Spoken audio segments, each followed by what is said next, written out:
नमस्कार दोस्तों, स्वागत है आपका हमारे गजब ज्ञान यूट्यूब चैनल में। एक तोती ने बताया कि अगर आदमी अपनी औरत के साथ 6 काम करता है, उसकी औरत जीवन भर बहुत खुश रहा करती है। हाँ दोस्तों, एक तोती की ज्ञानवर्धक कहानी लेकर के चलते हैं आज आप लोगों के सामने। बड़ी मोटिवेशनल, बड़ी शिक्षाप्रद और बड़ी ही अनमोल कहानी है दोस्तों। जो इंसान अपने जीवन में अपनी पत्नी के साथ ये 6 काम करता है, वो कभी भी उसके परिवार में कलह नहीं हुआ करती, उसकी पत्नी बहुत जीवन भर खुश रहा करती है। हाँ दोस्तों, आजकल आप लोगों ने देखा होगा कि घर परिवार में कलह ज्यादा चलती है, पति पत्नी में मेल नहीं खाता है। पति पत्नी में इतना मेल नहीं खाता है कि वो एक साथ बैठ करके भी खाना खा सके। तो दोस्तों, ऐसी ही एक ज्ञानवर्धक कहानी आप लोगों के सामने लेकर के चलते हैं।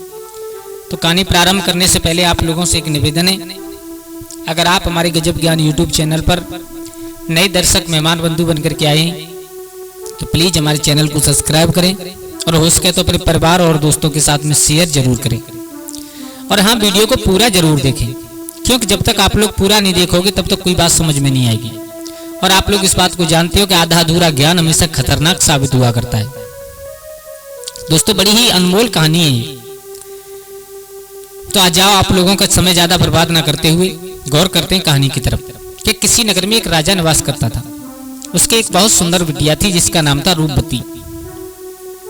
रूपवती बिटिया जैसा उसका नाम वैसे ही उसका रूप बहुत सुंदर था।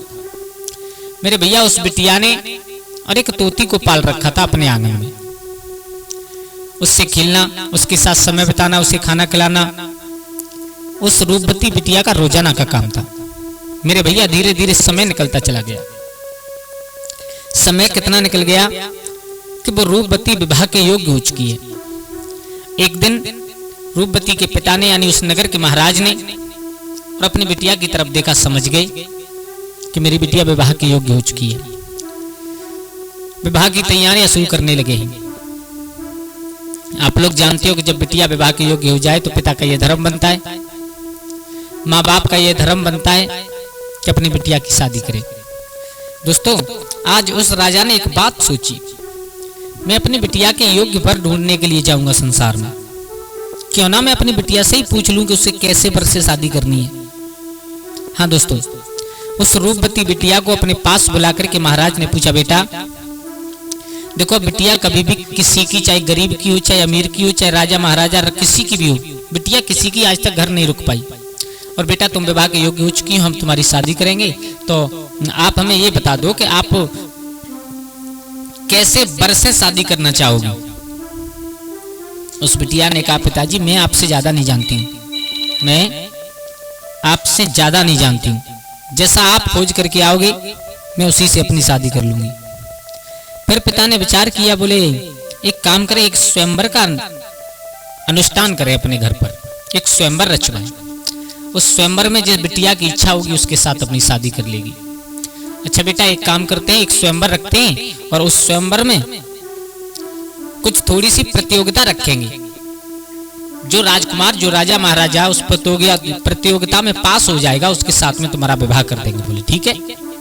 मेरे भैया, अब तो महाराज ने और अपने आंगन में और अपने राजभवन में एक स्वयंवर रचाया। उस स्वयंवर में एक नहीं 5 प्रतियोगिताएं रखी।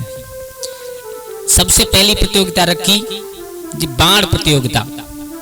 बाण विद्या में जो निपुण होगा उसके साथ में विवाह होगा।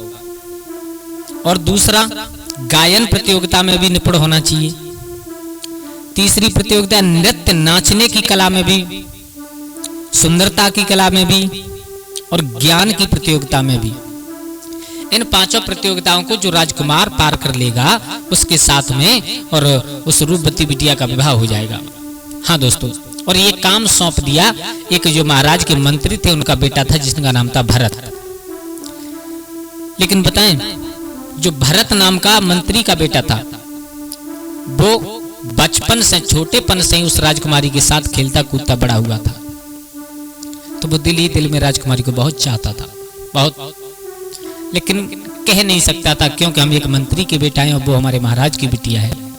समाज की लाज रखने के लिए, अपने महाराज की इज्जत बचाने के लिए उसने किसी से नहीं कहा। अब देखो समय आया, वही देश दुनिया के राजा महाराजा राजकुमार सब के एकत्रित होने लगे उस आंगन में। प्रतियोगिता रखी गई, सब अपने अपने नंबर से उठ करके उस प्रतियोगिता में भाग ले रहे हैं। कोई अपने बाणों की कला दिखा रहा है, कोई अपना गायन प्रस्तुत कर रहा है, कोई अपना नृत्य कला दिखा रहा है, कोई अपनी सुंदरता से सबको मोहित कर रहा है, कोई अपने ज्ञान से सबको संतुष्ट करने की कोशिश कर रहा है। लेकिन कहते हैं ना कि भगवान हर एक गुण हर इंसान में नहीं देता, किसी में कुछ किसी में कुछ। अब अगर कोई बाण विद्या में आ गया तो वो देखने में सुंदर नहीं है, कोई देखने में सुंदर है तो वो ज्ञान में बिल्कुल पीछे है। अब महाराज, अब मेरे भैया हिसाब ये बना कि जो राजकुमार एक एक कला में सबसे ऊपर रह गए। अब 5 राजकुमार हैं। जो बाण प्रतियोगिता में सबसे आगे था वो भी एक तरफ खड़ा है, जो गायन में सबसे आगे था वो भी एक तरफ खड़ा है, जो नृत्य कला में सबसे आगे था वो भी एक तरफ खड़ा है, सबसे सुंदर था वो भी एक तरफ खड़ा है, और जो ज्ञान में सबसे आगे था वो भी एक तरफ खड़ा है।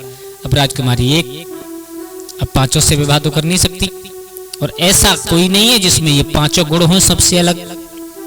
अब महाराज के सामने फिर समस्या आ गई। महाराज ने विचार किया, बोले बिटिया अब क्या किया जाए, अब तुम जानो इन 5 में से किससे शादी करोगी। बिटिया ने कहा, पिताजी हमने पहले दिन कहा था वही आज फिर कह रहे हैं, जो आप कहोगे हम वही करेंगे, मेरी समझ में कुछ नहीं आ रहा है।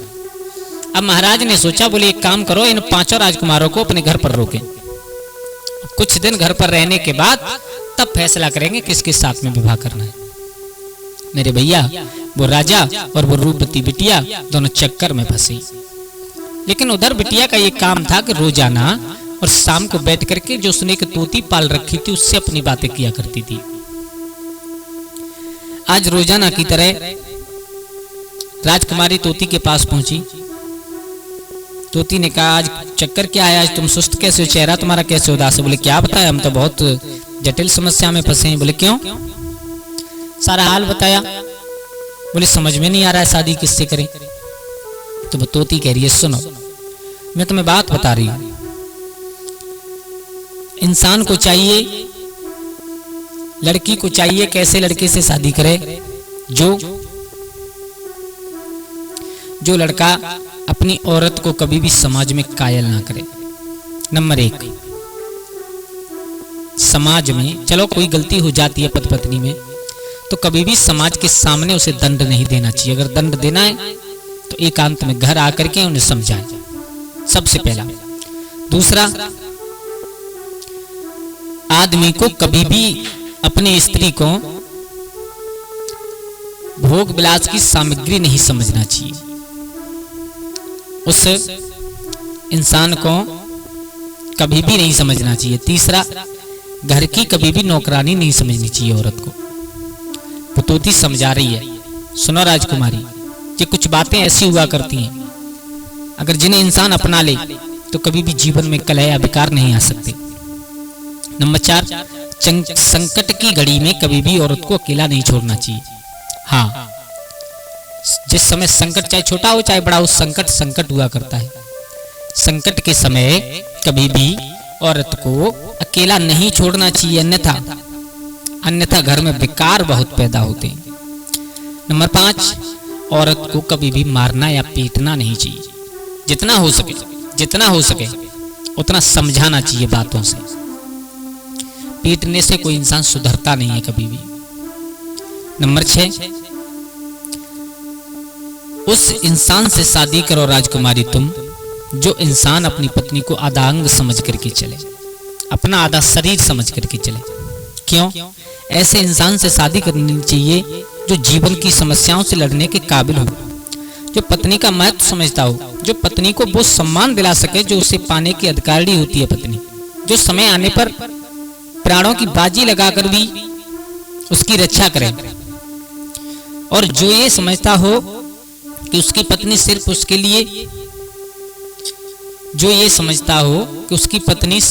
लिए एक सिर्फ और सिर्फ घर में काम करने की मशीन बन करके आई है, उससे कभी शादी नहीं करनी चाहिए। जो पत्नी तुम्हारे पीछे सिर्फ अपने माँ बाप, बहन भाई, अपने परिवार, अपने गांव, अपने शहर, अपनी बस्ती सबको छोड़ करके तुम्हारे पीछे चली आई, अगर तुम उसका अपमान करोगे तो क्या होगा अंदाजा लगाना मेरे भैया। और उसके साथ कैसा आचरण करना चाहिए, जो जीवन भर उसे खुश रखने का प्रयास करता हो, ऐसे पति से, ऐसे इंसान से राजकुमारी तुम शादी कर लो, कोई दिक्कत नहीं। मेरे भैया उस तोती ने राजकुमारी को समझाया। समझाने के बाद राजकुमारी वहां से उठी, अपने शयन कक्ष में गई। रात्रि भर जैसे तैसे लेट करके आराम से रात्र काटी। सुबह हुआ। सुबह होते ही वो राजकुमारी और उन 5 राजकुमारों को लेकर के और कहा जंगल में घूमने के लिए चली। ध्यान देना सब लोग, जब जंगल में घूमने के लिए चली, उधर जो मंत्री का बेटा था जिसका नाम था भरत, वो भरत भी उसके साथ में चला है उनकी रक्षा करने के लिए, 5 राजकुमार की और राजकुमारी की। बातों में बढ़ते चले गए। एक घनघोर बियाबान जंगल में पहुंच गए, लेकिन उन्हें मालूम ही नहीं पड़ा कि हम कहां पर आ चुके हैं। मेरे भैया जब आगे जा करके और जब देखा तब उनकी समझ में आया, बोले हम तो एक बहुत विकट जंगल में आ गए।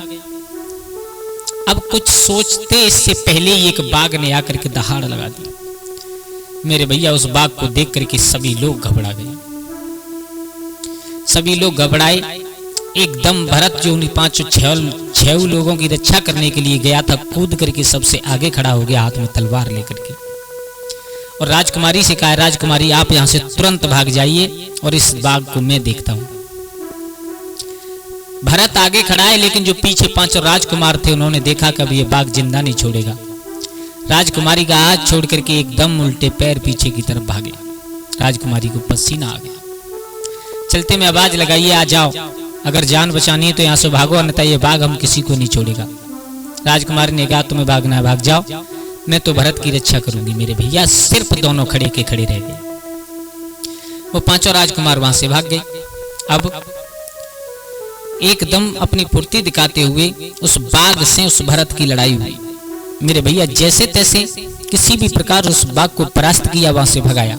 भगाने के बाद राजकुमारी का हाथ पकड़ करके घर की तरफ ले जा रहा है, तो राजकुमारी को वही जो तोती ने 6 बात बताई थी उन बातों का ध्यान आ गया। और जैसे ही ध्यान आया तो तब से राजकुमार हाथ पकड़ा था, भरत हाथ पकड़ा था राजकुमारी का। अब अपना हाथ छुड़ा करके राजकुमारी ने भरत का हाथ पकड़ लिया। सारा हाल बताया। बोले इन 5 में से मैं किसी के साथ शादी नहीं करना चाहती हूँ तो सिर्फ तुम्हारे साथ। मेरे भैया घर आकर के महाराज को बताया। उस पिता ने बड़ी हर्ष और उल्लास, हंसी खुशी के साथ में अपनी रूपवती बिटिया का विवाह अपने मंत्री के बेटा भरत के साथ में किया। तो दोस्तों जीवन में इन 6 बातों का हमें ध्यान रखना चाहिए कि ये 6 बातें ऐसी अनमोल हुआ करती हैं। अगर इनको हम लोग अपना लें तो हमारे परिवार में कभी भी कलह नहीं हो सकती। दोस्तों आशा करता हूं ये कहानी आप लोगों को बहुत अच्छी लगी होगी। अगर अच्छी लगी हो तो प्लीज हमारे गजब ज्ञान यूट्यूब चैनल को सब्सक्राइब करें, अपने परिवार और दोस्तों के साथ शेयर जरूर करें। आज के लिए बस इतना ही। कल फिर मिलते हैं किसी एक नई कहानी, एक नई चर्चा के साथ। तब तक के लिए सभी लोग आनंदित रहें, खुश रहें। जय श्री राधे, जय श्री राम।